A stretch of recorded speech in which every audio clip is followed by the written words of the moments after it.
Hey everybody, welcome back to the Archive. I am your host, the Archivist, and today, we have a pretty awesome story that we're going to go over, which I promised in the last video.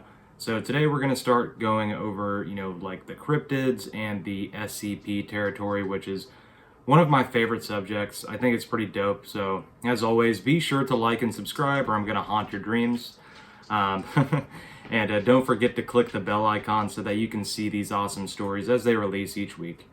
Alright, well let's go ahead and hop into it. Today we're gonna talk about, SCP-354, also known as the Red Pool. But I'm sure there's a few of you out there that are going like, what the hell is an SCP, Archivist? Well, I'll explain that before we get started. So let me go ahead and paint a picture for you, right?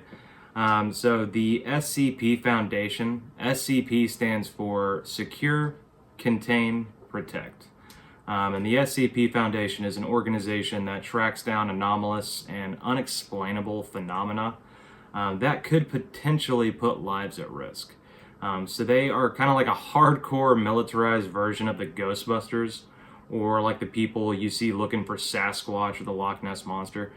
They've contained thousands of anomalies or creatures that could be potential threats, and they operate with government immunity throughout the globe to protect the general populace from what goes bump in the night. Today we are going to go over one of those anomalies that the SCP Foundation has captured, and this is known as SCP-354, or better yet, the Red Pool.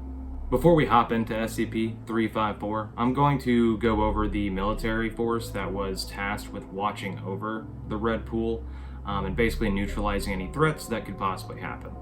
So this task force pops up a few times in the story that we're going to go over today. So I'm just going to give you like a quick overview so that you'll better understand what they were capable of and who is inside this task force. So this task force was known as Task Force Omega-7, and it actually consisted of captured SCPs that were forced to work for the organization.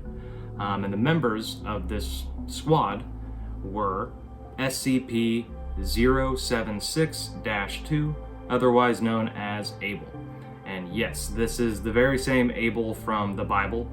So any people that read the Bible are, religious types, you're probably familiar with Abel.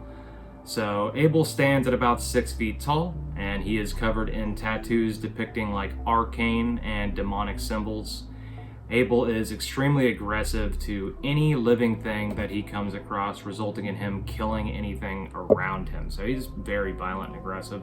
He's also extremely resistant to any form of damage. It's almost impossible to kill him. But that being said, he actually has been brought down. He's been completely destroyed, like his entire body's been destroyed in the past numerous times. But he does, after a certain point, just completely regenerate his body and he heals his wounds. So he has been elected as the leader of Task Force Omega-7. The next member in this task force is SCP-105, otherwise known as Iris Thompson. Iris has the ability to take a photograph, and it acts like a portal for her. So once a picture is taken, she is able to travel through the picture to the location it was taken at. She can also manipulate objects within the photograph, and it will manipulate objects in the real life world where that photo was taken. So her ability basically comes down to teleportation through these pictures that she takes, which I guess could be pretty useful. It's pretty cool. Oh, speaking of SCPs, looks like we just had one hop in my lap, and there she goes. That's probably the most dangerous SCP that you'll come across is Bastet the Terrible. But yeah, back to it. So we just covered Abel, and we covered Iris, the two members of the Omega Task Force 7. We're going to get to the last member, and that's SCP-062, otherwise known as the Indestructible Creature. SCP-062 seems to be from prehistoric times, and he resembles an extremely large reptilian creature of unknown origin. He seems to have very high intelligence, and he just has a base hatred for anything alive, which is crazy. And there is no known procedure within the SCP Foundation to permanently put down or kill SCP-062. So he's kind of like Abel, he's just unkillable. They're only able to cause massive damage to him, but he heals very quickly, and they keep SCP-062 contained within a reinforced steel chamber that's acid resistant, and it's constantly flooded with powerful acid to keep him kind of immobile so that he can't leave or get out of the facility. So that is Task Force Omega-7. Like I said, it consists of 3 SCPs themselves to make up this task force. So we have Abel as the leader, we have Iris with her photographic teleportation abilities, and then we have the unkillable creature. And they're tasked with watching over and neutralizing any threats that may come from SCP-354 or the Red Pool, which is going to be what our story revolves around today. So let's go ahead and hop into the Red Pool. So the Red Pool, I'm going to go ahead and go over just some basic facts about this SCP. So the Red Pool is a Keter class SCP, which just means that it's very, very dangerous. They need to have it contained because it causes, or it has the potential to kill anything around it, has the potential to harm life itself. So it is considered a Keter class, which just means it's very dangerous, very life-threatening. And it does have special containment procedures, which are documented by the SCP Foundation. So let's go ahead and get into that. So due to SCP-354's immobile nature, being that it's a pool of liquid, Area 354 was built around it. Area 354 houses forces and D-class personnel, which are D-class personnel are basically like prisoners that the SCP Foundation, they took them from prisons, and obviously they did bad crimes as human beings. So they're considered D-class personnel. They are forced to work for the SCP Foundation. They're basically just fodder. They're people that go down easily, and the SCP uses them as tools. So back to this. So Area 354 houses the D-class personnel, and they're prepared to deal with threats that may emerge from the Red Pool. As well as it has like researchers that study SCP-354, and they study the properties of the liquid, they study the properties of the pool itself. And for their own safety, no on-site personnel are able to approach the Red Pool at any time. Direct interaction with the Red Pool is permitted only for the purpose of research to eliminate the pool itself, and it has to be approved by the O5 personnel. And they're the leaders, they're like the board of the SCP Foundation, the O5. So they're the board. So if they do want to conduct any kind of research, or if they do want to get close to the Red Pool, they first have to get approval from the leaders of the Foundation itself. Area 354 was constructed to contain and neutralize any and all further threats that may emerge from the Red Pool itself. So at the heart of Area 354, there was a 20-foot wall of concrete reinforced with redacted. And that's another thing about the SCP Foundation. Whenever you read these stories, they redact a lot of information, kind of like you're reading a classified document from the government. So at the heart of Area 354, there was a 20-foot wall of concrete reinforced with redacted. It's been constructed around the pool to prevent anything emerging from the pool itself escaping into a larger area. So high-speed motion detection cameras were also placed atop this wall to look down into the pool. There's also armed guards that can easily shoot down into the enclosure from catwalks that are placed above the pool. So the place is fairly secure. They're monitoring the Red Pool, making sure that nothing comes out and nothing goes in. And the description that we have of the Red Pool is this. So SCP-354 is a pool of red liquid discovered in northern Canada.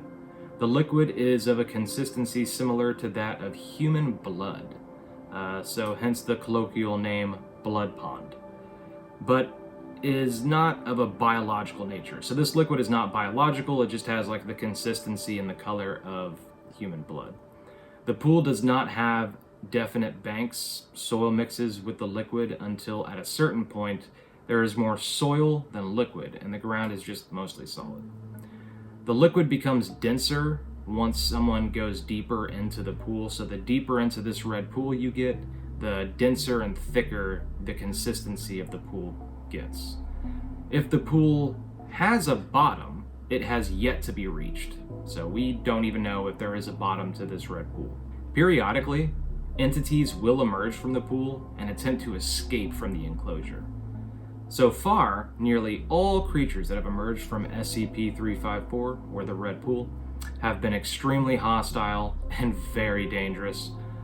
It is believed, so SCP-354 is believed to have been first discovered in location redacted by survivors of a plane crash who encountered SCP-354 by chance. So a plane crashed somewhere in Canada, and the survivors of that crash somehow located this red pool. SCP had developed into a local urban legend long before the Foundation itself arrived to secure it and deal with it. Now, after the Foundation located the source of the legend, SCP personnel set up Watch Station Epsilon 38 to monitor the pool and to basically make sure that no travelers in the area can find it, no one knows where it's at. SCP-354 was classified as a Euclid until its properties were further discovered. Euclid is another category for how dangerous an SCP is. So as I mentioned before, it's now considered a Keter,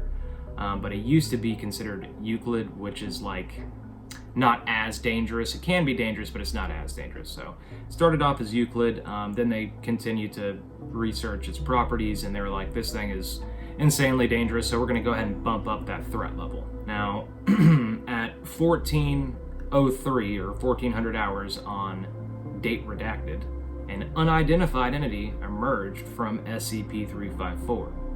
Contact with Watch Station Epsilon 38 was lost. So they had to send Mobile Task Force Omega-7, that task force that I was talking about in the beginning of the video, to deal with the entity that came out of the pool, and they were eventually successful. All personnel at the Watch Station Epsilon 38 were found dead by the Omega Task Force. So Area 354, which is that giant constructed wall with all the catwalks and the guards, that was built after this incident around the red pool.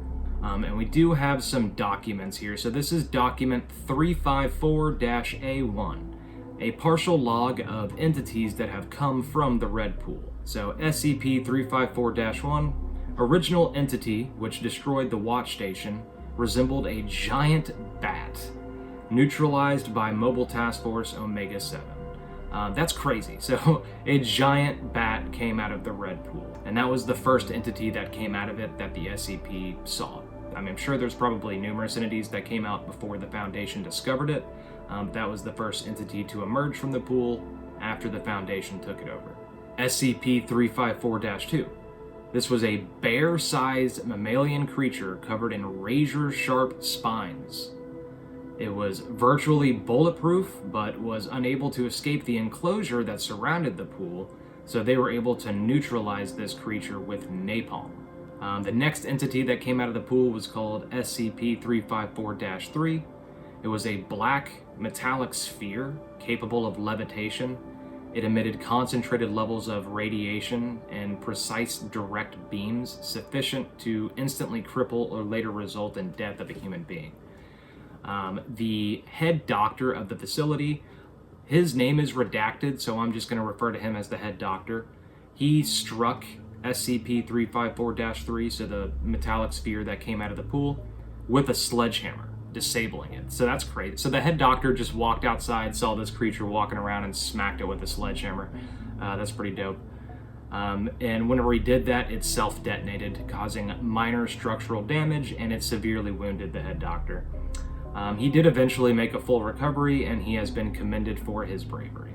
Now we go on to the next creature that came out of the pool. This is SCP-354-4. It was a humanoid reptilian creature, approximately 15 feet tall. It escaped both the walled-in enclosure, and it escaped the area altogether.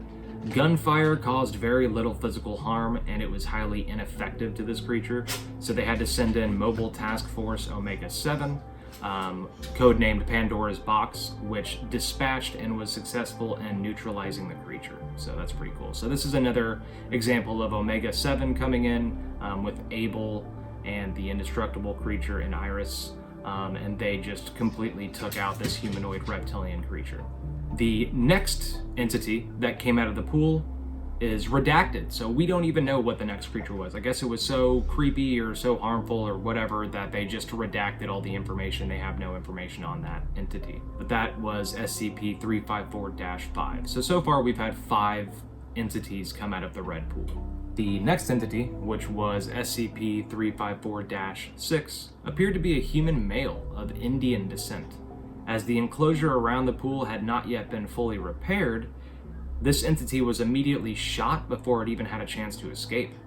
The head doctor had expressed his displeasure in the rash execution of this humanoid entity that came out of the pool, which testing revealed to be identical to an average human being.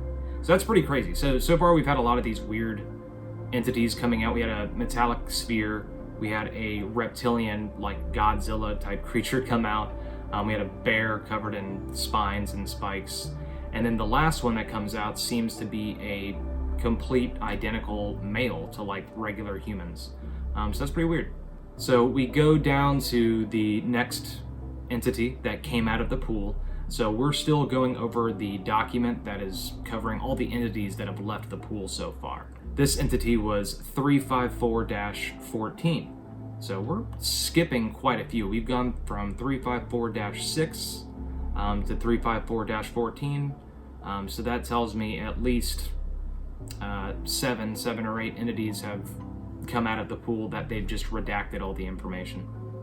But this entity that came out of the pool, 354-14, a majority of the creature's body remained well beneath the surface of the pool. There were 5 octopus-like tentacles that could be seen emerging from the pool and reached up over the enclosure. Several D-class personnel were grabbed by the tentacles and pulled back beneath the surface of the pool. After receiving massive damage from gunfire, the tentacles retreated back into the red pool and they disappeared. No personnel taken by the creature were recovered. So that's horrible. So all the D-class personnel, which like I mentioned before, those are the prisoners that the SCP Foundation just uses as like cannon fodder and tools. It looks like a lot of them got grabbed by this tentacled monster coming out of the pool. They got dragged in and they were gone forever. The next entity that we have in here is SCP-354-15. This was a feline creature composed of a blue-hued crystalline structure, later revealed to be ice. That's crazy. So it's like a feline creature that has ice all over it. And this creature was able to jump above the walled enclosure, and it was very agile enough to dodge gunfire. So it was able to dodge bullets, and it was actively hostile, and it mauled any personnel that came close to it. The subject engaged 354-16 upon its emergence from the pool and was terminated in the fight. So it looks like the creature that I was just talking about, this feline creature that had ice all over it, came out of the pool. It started attacking and killing everybody, and then another creature came out of the pool, and that's subject 354-16, and it got into a fight with this cat creature that had ice on it, and it looks like the cat creature lost and it died. So the creature that came out of the pool and killed the feline was composed of a dark red-black stone, later revealed to be solidified magma. Okay, so now we're getting a little crazy. So we had an ice cat come out of the pool, and then a lava cat jumped out of the pool to kill it. That's pretty funny. Gunfire proved mostly ineffective against its hide, was not hostile to personnel, did not attempt to attack any personnel, it just wanted to attack the ice cat that came out before it. It successfully terminated the ice cat, and then it grew less active as its body cooled down. After fully solidifying and having remained motionless since then, it has now been moved into a secure facility, kind of like as a statue. And now we get to the last entity that we can confirm emerged from the pool, and this was SCP-354-18. It was a metallic humanoid machine described by several D-class personnel as a Terminator. Subject possessed a cloaking device, rendering it invisible to human eyes. The subject was highly adept at combat, and it killed nearly 90% of the guard personnel as it rampaged throughout the facility. Approximately 60 minutes after it came out of the pool, the subject ceased to function and it powered down. Subject was dismantled and its power cell was disposed of. So it now remains, or what remains of the subject is under further study. And that's the end of the document that goes over all the creatures that have emerged from the red pool so far. Now we're going to get into some notes from the head doctor at the area. And he says, "That's 3 times now that we've had to fall back on Task Force Omega-7 to deal with stuff coming out of the red pool. Abel isn't complaining though. You can tell he's enjoying fighting all of these creatures. Maybe we should set up some kind of hotline to Task Force Omega-7. And that is the end of his note. Now we kind of get into something pretty cool. So we're going to be talking about an exploratory mission into the red pool. So the SCP, after all these things have been coming out of the red pool, the Foundation has decided, let's explore. Let's go down into the pool. Let's see where these things are coming from. So this is where the story does get a little crazy, if it's not already crazy. So let's get into it. So this is a document going over the log of exploratory missions that went into SCP the Red Pool. So this is the personal log of the head doctor. Our expedition to explore SCP-354, that gaping wound in the middle of Canada, has finally been accepted. The research and development guys have come up with what can only be described as a submarine with a drill on it. We know that the pool gets denser the further down you go, so we suspect that at some point we won't be sinking so much as digging. Hence the huge mining device built onto the submarine. It's not hydrodynamic at all, but we're not really going swimming here. My gut tells me that there's something on the other side of this red pool. And just like digging down or up to China, all we have to do is dig down to the pool. And that's the end of the log number 1 from the head doctor. Now we go down to log number 2 from the same head doctor, and he says, "Had a nice long debate with the O5 Council," and remember that is the board of the SCP Foundation, they run everything. So he says, "Had a nice long debate with the O5 Council over who's all allowed to come. I wanted to bring Task Force Omega-7 for protection just in case anything went wrong, or at least bring Abel. But they won't allow it. Despite the massive damage that he continues to cause, they still see him as too valuable to lose." And we're talking about Abel.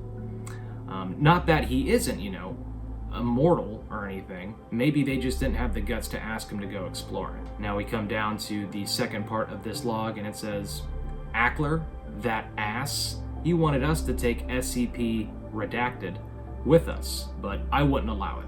The file says that SCP Redacted was just born before he came through, so he'd be useless as a guide. He might be of some use as security, but that's mostly canceled out by the fact that he's redacted, and he'd probably just redacted anyway. The final crew complement, apart from myself, consists of 3 agents, 2 D-class personnel, 1 geologist, and some guy from the research and development team who's going to pilot the ship. Already forgot all of their names. Alright, and that is the end of log 2 from the head doctor. Now we're going to go into the mission logs. So the mission logs are the actual day-to-day logs of what's going on as they travel into the red pool. So these are pretty interesting. So we have mission log day 1. Rotten sort of day to begin a mission. Rumor has it that last night there was a total containment breach in some area. Then it turns out that there's no coffee allowed anywhere inside of the red pool for some reason, and the whole mission almost ended in disaster when it turned out that they almost forgot to load an extra fuel tank. Who the fuck is running the show around here? Anyway, we're now underway. For a while there, I had a definite feeling of going downward, but now that we've gone down enough, we're starting to slow tremendously. The research and development guy, his name is Marty, says that we're sinking at a rate of 10 meters an hour. Apparently at this depth, the red pool is pretty dense. Now we go on to mission log day 2. Nothing of interest has happened, but I learned everyone's names. We have Marty, our pilot, Agent Swanson, Agent Turquoise, Agent 86, Dr. J. MacArthur, Chris Simmons, and Leroy Tucker. Whoop-de-freaking-do. And that is the end of Mission Log Day 2, going into Mission Log Day 3. At about 4:30 a.m., gravity suddenly changed direction. Boy, that was fun when we woke up. We are now rising out of the pool instead of sinking into the pool, which means that we're about halfway there. End of Mission Log 3. Now we go to Mission Log 4. We've reached the surface. Through the portholes, it's mostly dark, which means it's nighttime. We can't go out yet because, for all we know, the atmosphere could be hydrochloric acid. We've got a shitload of sensors outside of the ship analyzing a bunch of stuff. Whether the air is breathable, what kind of airborne bacteria we have to deal with, and simple stuff like temperature, all that good stuff. We'll know in 8 hours whether it's safe for human life outside. And that is the end of Day 4. So it took them 4 days to get this submarine start descending into the red pool, and then they started to ascend after they went deep enough, and now they've come out again. But they're no longer in the SCP facility where they started to descend. Now they're in this alien world, or they're in a completely different area. So that's why they're testing the atmosphere, testing to see if the air is breathable, because they have no idea where they just ended up. So now we're going to go to Day 5. Turns out that the air is totally safe, except it's been night for going on about 28 hours now. So what is going on? Now we move, to Day 6. And on Day 6 they say, dawn finally came. The sun was huge and red. I'm a biologist, but I know enough about astronomy to know that we are orbiting a totally different star system. Is this a different time, a different place, or a different dimension? Leroy guesses that we're in another plane of existence. I think he's probably right. The pool on this side is way bigger, more like a large pond or maybe even a small lake. The banks are more defined than on our side. We took an inflatable raft to the shore. Marty and Simmons stayed behind, and we all headed north. The ground here, or at least around the pool, is almost totally devoid of plant life. The only green we saw was a sort of fuzzy moss growing on the ground that looked like a kind of mold. The ground is grayish, tan dirt that's like a mixture of sand and flour. MacArthur said it was some mineral or another, but I forgot what he called it. I half expect all of our electronics to not work out here, but that wasn't the first thing to fail. After about 2 hours of hiking across flat, boring ground, the compass suddenly changed direction. Now it points to what we had previously thought was east.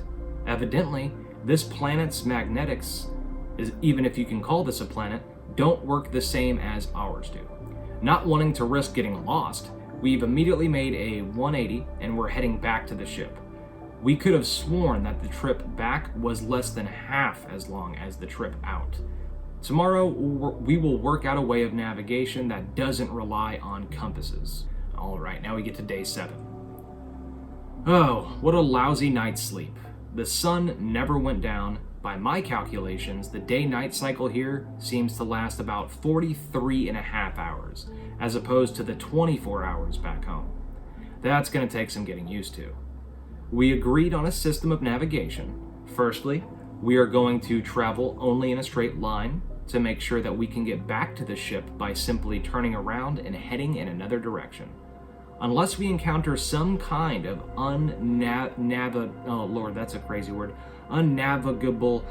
unless we find some kind of crazy jungle, we will be fine. Secondly, Marty's rigged a radio beacon thing. I don't really remember what he called it, but he made a radio beacon. And if we're anywhere within 800 miles, his little gizmo will be able to tell us exactly which direction to go so that we can come back to the ship. And that is the end of Mission Log Day 8. So now we're going to go into Mission Log Day 9.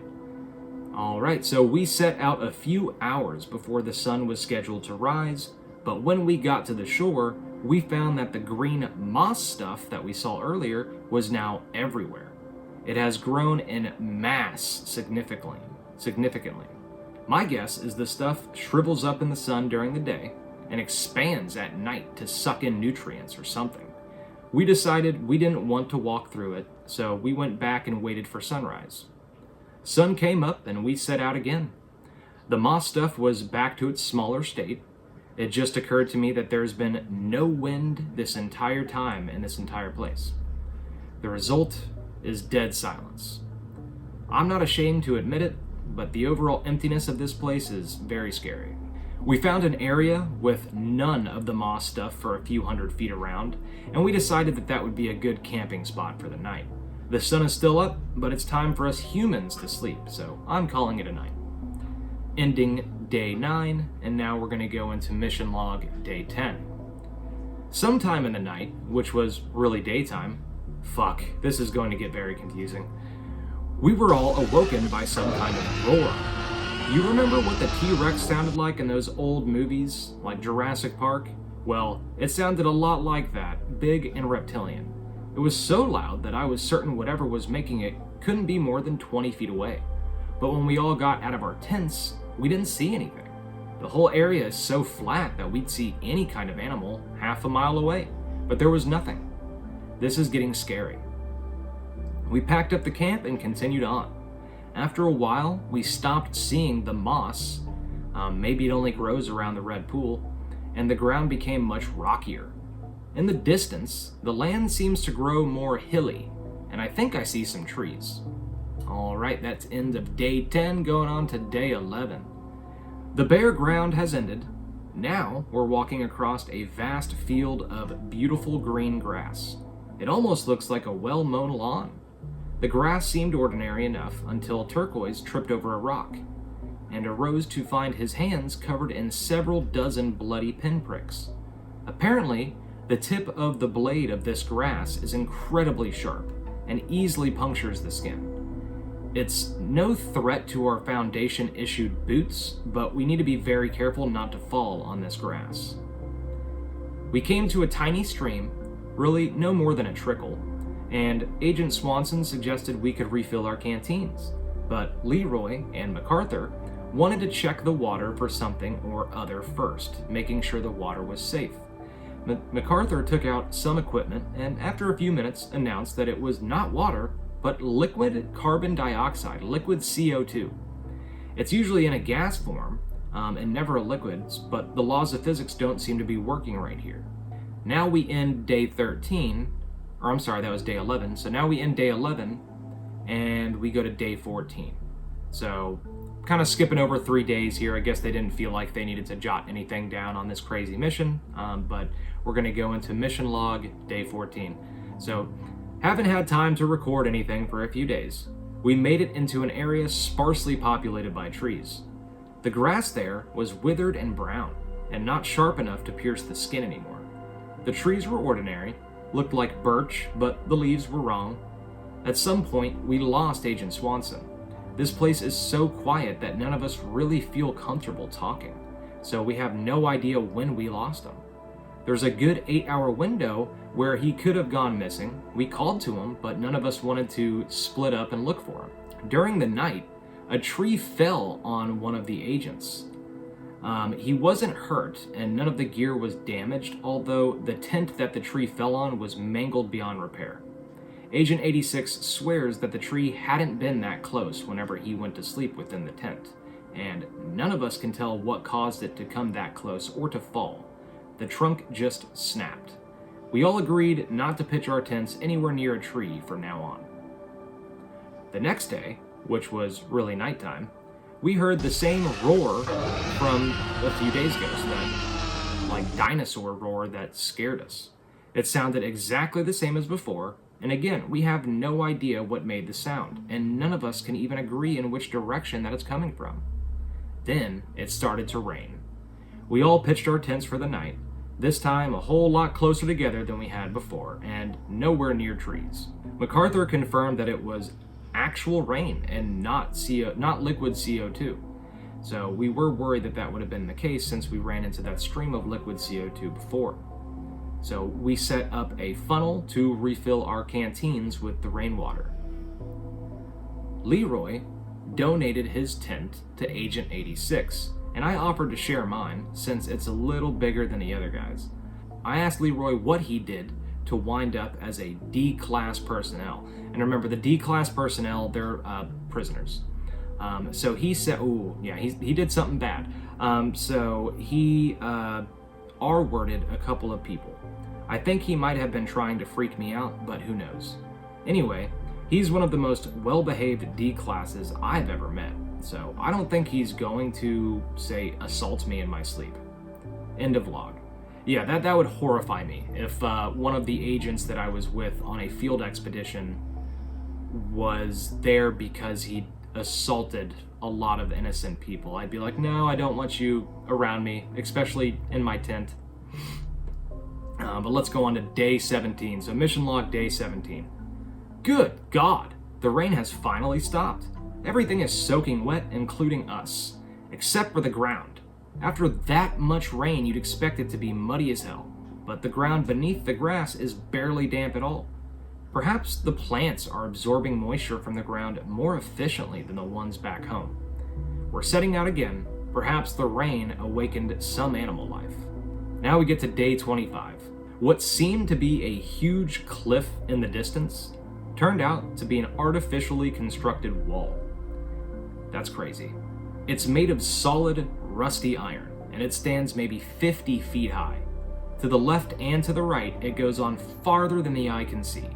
I can't imagine how thick it is, and we have no way around it. We'll have to go over it or through it. We made our camp for the night, and we'll work out what to do in the morning. On to day 26. Leroy jerry-rigged some kind of blowtorch thing with our equipment. I swear, this guy is a MacGyver. We cut a hole in the iron wall big enough for us to go through. It turns out it's only about 1/4 of an inch thick, but there's another wall behind it with less than a foot between. Apparently this thing has multiple layers of walls. Leroy cut through 8 layers of them before we finally made it to the other side. The grass on this side is black, not burnt, it's just black. And finally, there's some kind of wind. I was getting tired of redacted. So I guess that is the end of day 26, and they redacted the end of what he was about to say. So now we go to day 39. We passed through the second barrier, and we're back to the weird place with all the black grass. I half expected the hole that Leroy had cut in the wall to have sealed itself up or something, but the hole was still there, thank God, or whoever runs the show in this world. I don't think MacArthur is going to make it through the night, though. He has lost a lot of blood. So something has happened from day 26 to day 20, or from day 26 to day 39, because obviously that's a pretty big gap. You're talking 13 days that weren't documented. And now he's saying that one of the agents, MacArthur, is not going to make it because he's lost so much blood. So something has happened here. So now we go to day 40, so the following day. We awoke to find that MacArthur had crossed. We didn't want to do it, but we had no choice but to terminate him. 86 said something back home might be able to help him. He may have been right, but we couldn't afford to have him slow us down. We only have a few more days until redacted. Interesting. So something happened to MacArthur, the agent that went with them on this field expedition, and they said that he crossed. So I'm assuming that means that he either got sick, something happened to him, maybe he was getting aggressive and started attacking other members of their research group, so they had to terminate him and put him down. So things are getting pretty bad out here in this other plane that they're exploring. So now we move on to day 48. We made it back to the ship with only an hour or two to spare. The first thing they asked us was, what the fuck had happened to Swanson, Turquoise, MacArthur, and Agent 86? As if a few dead team members are our biggest problems right now. Marty has us underway and we're definitely sinking. So I just hope they don't redact it. And this is the end of the mission logs. So there's no more mission logs. It seems that they lost most of their team while on the other side of the Red Pool, They ran back to the submarine where the other two had been staying the entire time, and they began to go back through. No survivors were ever found from this mission, and they never found the submarine. Like, it ends with them descending back into the pool to get back to our side, but they never made it back. So we have no idea what happened to them. So that is the end of the mission logs. So now we're going to continue to talk about the red pool, but we're going to switch from doing the mission logs that I was reading back to notes and documents written by the head doctor about the red pool. So this takes place a little while after the exploratory mission, and this is a note from the head doctor at the area. It has been 22 months since the last entity has emerged from the pool. Before this, the longest period of time between emergencies was only 8 months. I suspect this means one of two things. Either the red pool has died, or is powering down, or whatever the correct term is, or it's charging up for something big to come through it. The O5 Council, which again, the leaders of the SCP Foundation, believe the former is most likely going to happen, and they've recalled 30% of our total personnel and cut 25% of our funding. While I can only hope that they are correct, if the latter situation is true, we're soon to face some terrible monstrosity, and we won't have anywhere near the forces necessary to deal with it. I worry for all of our safety here. And that's the end of the note from the head doctor. Now we go to document 354. This is an event log of something that happened at the Red Pool. In the morning of Redacted, the entire staff of Area 354 evacuated the facility. However, the staff also shut down power to the area, and they took a number of supplies and vehicles from the facility, indicating that the evacuation had not been done due to an emergency. Mobile Task Force Theta 12 was dispatched to investigate the cause of the evacuation and, if possible, make contact with staff that were still there. However, before the Mobile Task Force could arrive, and before they could make contact with Area 354, the area on site's warhead, so there was a warhead on site where the Red Pool was located, just in case things got out of control. So it was there to detonate as like a oh shit button. So before the task force could make contact with anybody, the warhead that was at the site detonated. And that resulted in the destruction of the entire facility and the deaths of Redacted. Task Force Omega-12 was ordered to make contact with the evacuated personnel, and in the event of hostility, they were given clearance to terminate any uncooperative personnel. A large convoy of vehicles taken from Area 354 were spotted heading southward from Area 354 at high speeds. Final audio logs from the Task Force Omega-12 indicate that the convoy was made up of Area 354 staff and that the previous chain of command had broken down entirely, with armed D-Class personnel and research personnel firing at the Task Force Omega-12. Task Force Omega-12 was annihilated, and no further contact with the personnel that were running away has been made since. So now we move on to another document. This is document 354-5. Following the total destruction of Area 354, the Red Pool containment site was constructed in its place. Basic maps of the new facility can be found in Redacted. Unlike the previous facility, which was more so focused on research and neutralizing any entities that may have emerged from the pool, the new facility was devoted entirely to the containment of the Red Pool and its entities which may emerge, as well as any unforeseen forces which it may create directly. This is due largely to the advisement of the new site head.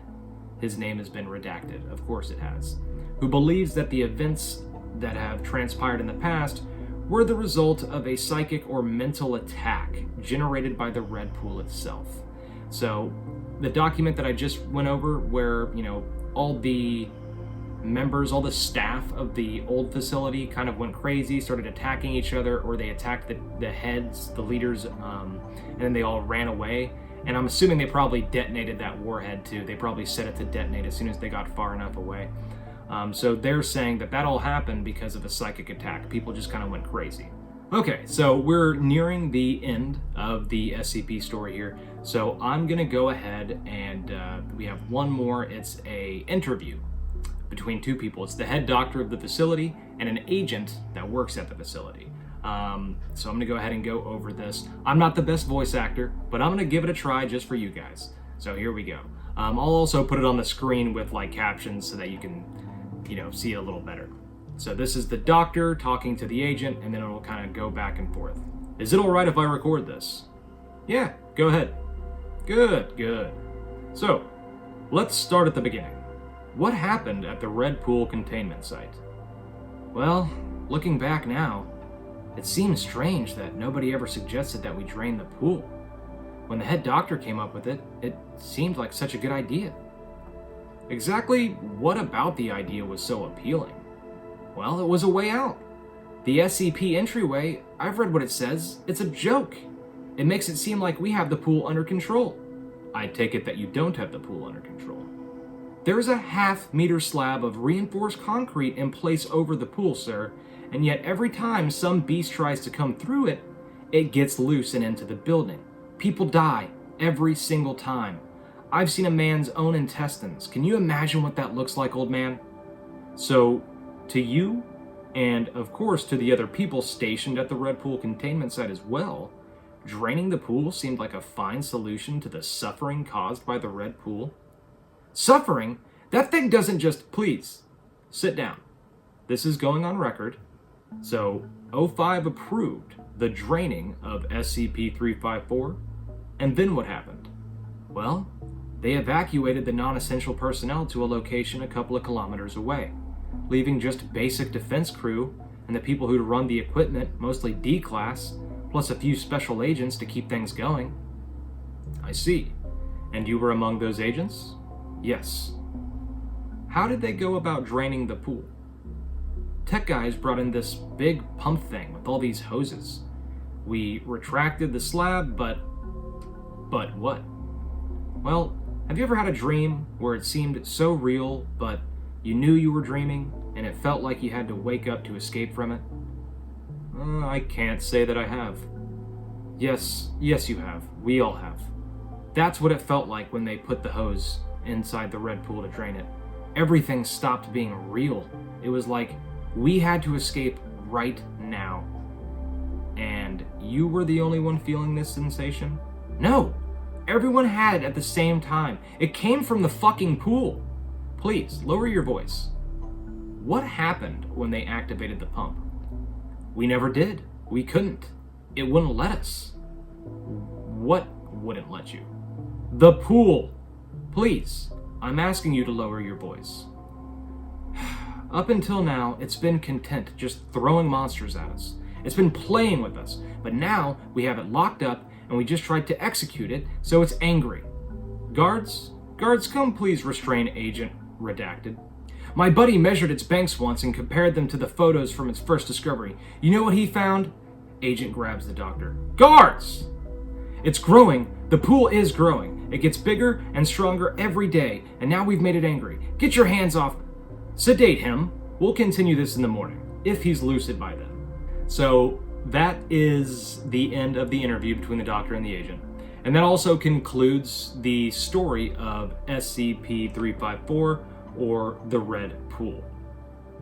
And honestly, I love the cosmic horror aspect of this story. I think it's great, honestly, and I had a lot of fun doing this video, so I'm going to continue with a new SCP, or possibly a cryptid video, in the next story, so next week. So thank you guys so much for watching, and I will see y'all in our next adventure into the archive.